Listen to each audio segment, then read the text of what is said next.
on security before they jammed it. Leave the rest to EDD. Peabody, dark hair pulled back from her square face and a short, bouncy tail, looked down at the body. Better do the numbers. Confirm his ID. On that, Eve said, and Peabody blinked again. Really? You're primary. Long legs braced, Eve read off the screen of her PPC. Lowe, Brewster, a.k.a. Skid. Caucasian, age 23. No current address. Last known on Avenue B, his mother's place.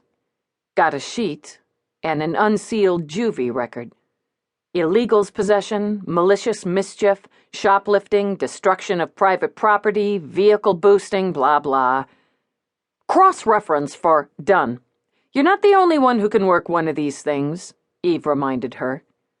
Cross-referencing arrests nets us Leon Slatter, a.k.a. Slash, mixed-race male, age 22, and Jimmy K. Rogan, a.k.a. Smash, black male, age 23, as known companions most probable to be involved. That's really good. Addresses? Slatter's got one, on West 4th. Excellent. Officer, take the data from the lieutenant. I want these 3 individuals picked up. My partner and I will aid in the search when we're done here, but let's get this going. You got it. Eve took another look around at the useless destruction. They'd run a nice place from what she could see. The floors, the window, the counter sparkled clean under the spilled drinks, the spatter of blood.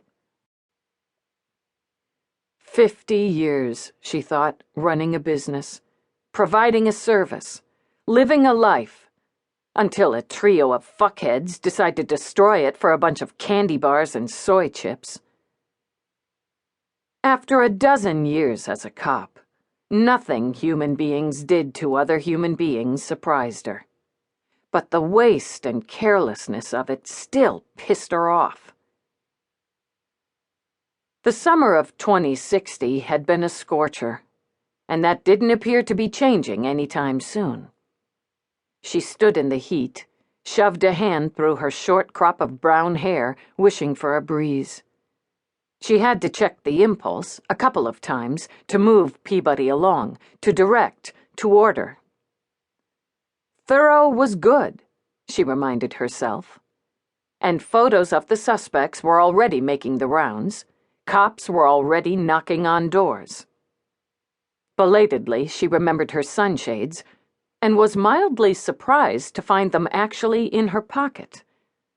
She slid them on, cut the glare that had beamed into her whiskey-colored eyes, and continued to stand, long and lean, in a tan jacket and dark pants, scuffed boots, until Peabody crossed to her.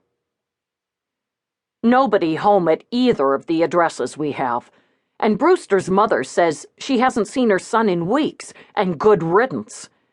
But one of Slatter's neighbors states he saw all 3 of them head out this morning. He says they're all flopping there, have been for the past couple weeks. They're assholes, Eve concluded. They'll go back to their hole. I've got eyes on it. 2 men for now.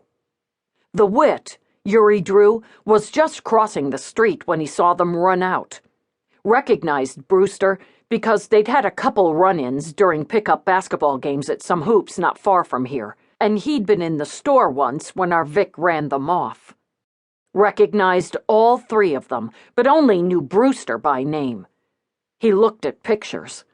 I brought a sample up on my PPC, and he picked all 3 of them, no hesitation, out of the mix. He'll not only testify against them, he's eager to. Did you hand me this because it's a slam dunk? The minute you think slam dunk is the minute you bounce the ball off the rim.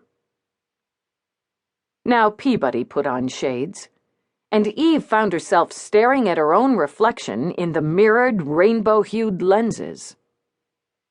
How the hell do you see out of those? Does everything look like a freaking fairy tale? You don't look through a rainbow.